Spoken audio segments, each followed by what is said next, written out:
Ladies and gentlemen, welcome back to the channel. Today we're taking a quick look at the Seal Strike from SOG. Before we do that, I want to give you a quick look at the lineage of combat knives that led to the creation of the Seal Strike. SOG, or SOG, was founded in the 80s and predicated upon the idea of reproducing Vietnam-era combat blades used by MAC V SOG units with modern materials and artistic interpretations. The knife that started it all would become known as the SOG Bowie 2.0. For an in-depth look at this knife, check out Nut and Fancy's video. In 1992, when the Navy SEALs held trials for a new knife, the SEAL Team 2000 from SOG won the contract and remained in production from 1995 to 2007. This knife evaluation program included the following tests: tip breaking strengths, blade breaking toughness, sharpness and edge retention, handle twist-off limits, 2-week saltwater immersion tests, gasoline and acetylene torch resistance, chopping, hammering, prying, penetration, cutting of 6 different types of rope and nylon line, low noise and reflectivity evaluations, plus an intense hands-on competition in the field. The second knife in the SEAL line was slightly smaller than the original and dubbed the SEAL Pup. The last iteration of the iconic SEAL knife came to be known as the SEAL Strike. The SEAL Strike is different from the other SEAL knives in that it has a harpoon-shaped blade rather than the classic Bowie clip point. Though other SEAL knives have been made since the SEAL Strike, those are made by GSM, who sadly bought out SOG, and those new knives are a complete departure from the bloodline and heritage of the SEAL combat knives.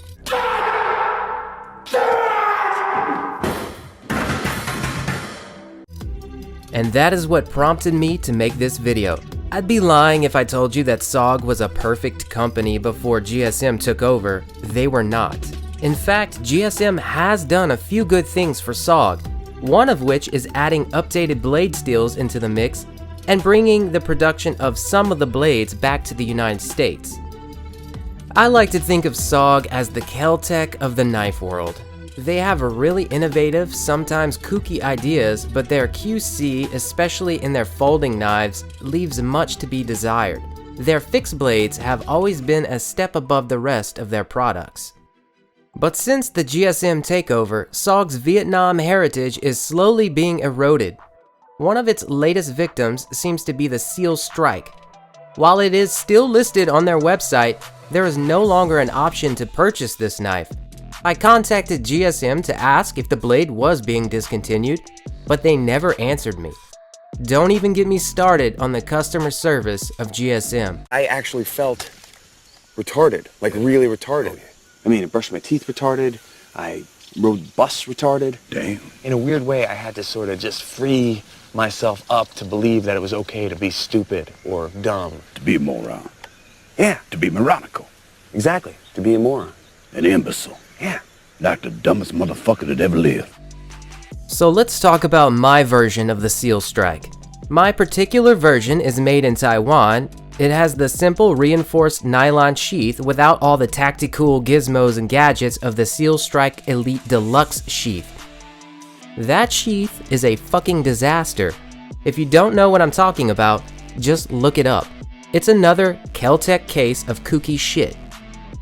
My version of the SEAL Strike features a gray powder coat with a silver flake on the blade, as opposed to the tie-dye coating on the Elite. And the steel accents on the handle are sort of a satin finish as opposed to the black finish on the Elite. I may try to remove these accents and apply some aluminum black just to see what happens. I prefer a subdued look. In most cases, I also prefer tie-dye coatings, but I think I prefer the powder coat for aesthetics. It sparkles like Robert Pattinson. This is what I am.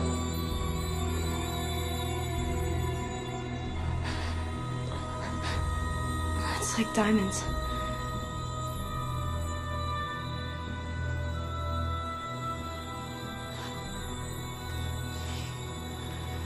Both models of the SEAL Strike differ from the SEAL Pup in that they have an exposed metal pommel.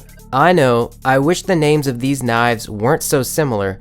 I was confused as hell when I started researching all the variations of these seal knives.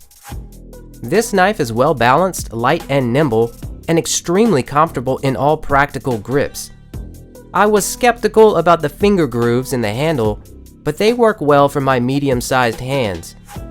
I was also skeptical about the handle flaring just before the thumb ramp jimping, but to my surprise, there is little to no interference when choking up on the blade.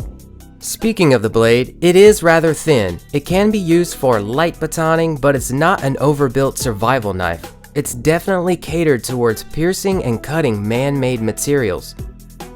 So don't bitch about it to SOG when you snap it in half after stabbing it into an oak tree and using it as a makeshift step ladder. I'm not usually one to do paper cutting tests because I suck at them, but my findings are pretty much undeniable. The Seal Strike's plain edge performance is underwhelming compared to the serrated portion of the blade. The serrations cut cleaner and more consistently through paper. As expected, the serrations also outperformed the plain edge while cutting through cordage. There was far less resistance in both push cuts and pull cuts. A slight dull on the plain edge may have occurred due to taking the knife in and out of the molded nylon sheath dozens of times. I'm also doing most of the cutting with my left hand because I sprained a finger on my dominant hand, so my cutting is exceptionally awkward and clumsy, but either way, these are my findings with this particular sample. The blade steel is a boring cryo-osate heat-treated to a very usable 56 to 58 Rockwell hardness. It's decent for rust resistance, and I imagine the tie-nye coating is even better than my powder-coated version. I'm not even a steel snob, but SOG has been behind the curve on blade steels since the early 2000s, which wouldn't be a huge deal if it was reflected in their pricing. Sadly, it is not. Handle material is glass reinforced nylon with stainless steel accents. It's surprisingly ergonomic and conforms to my hand. The weight is 5.6 ounces, blade length 4.9 inches, total length 9.6 inches. And the knife is a full tang. You guys ever watch that movie Pootie Tang? Pootie Tang was an only child. His father, Daddy Tang, worked hard to raise Pootie right. He had this belt. He was so fast with that belt that before Pootie could do wrong, Daddy Tang would set him right. Don't you grab them peas without asking your mama, boy. If not, do yourself a favor, cancel all your afternoon plans and watch it ASAP. Anyway, I just wanted to put the Seal Strike on your radar before the market dries up. Again, I have a strong suspicion they've discontinued this knife. If you look hard enough, you can find this variation in the $55 to $60 range. I wouldn't pay the extra money for the elite version unless you're dead set on that tie-nye coated blade. Just remember, that version often comes with a Mall Ninja sheath. You're going to end up spending even more money buying a replacement sheath on the secondary market. Regardless of which sheath you get from SOG, the knife only fits in one direction, so you have to be more mindful when resheathing the blade. This is not ideal, to say the least. A good alternative is the Seal Pup. For around $40, you get essentially the same knife with a more classic clip point blade. You do, however, lose the exposed pommel, which is a big deal for me, since I was brainwashed into thinking a fixed blade is useless without one. Where do the Seal Strike and Seal Pup knives excel? For me, the Seal Strike is just a functional commemorative knife. That is, it's mostly just a collectible to honor the Vietnam heritage of SOG as a company before it inevitably fades away. But it's also functional. I really admire the workmanship and artistry of the blade. If you don't mind the aggressive look, it's light enough, tough enough, and has enough corrosion resistance to be a basic backpacking blade. Though I'd probably remove the belt loop adapter and just strap the sheath to the side of my pack. If you're more of an overlander than a backpacker, this would also make a good vehicle knife for you and your boyfriend to keep in your Toyota Tacoma. Why are you gay? You know, it's like, whoa, where am I? Am I in Japan? Like, where are all the Japanese women at, you know? Like, where are they? Like, where are the Japanese women? Have you seen any? The pommel could be useful for hammering down stubborn stakes into the ground, for canopies, awnings, and tents. And the blade excels at cutting rope or slashing tires of Jeep Wranglers that camp way too close to your secret spot. Why isn't it possible? It's just not. Why not, you stupid bastard? Although an argument could be made that the Gerber LMF2 is a much better vehicle knife, I'll quickly borrow a philosophy of use from Nut and Fancy. I think the Seal Strike would make an excellent motorcycle knife, especially if you strip down the sheath and remove the metal accents from the handle.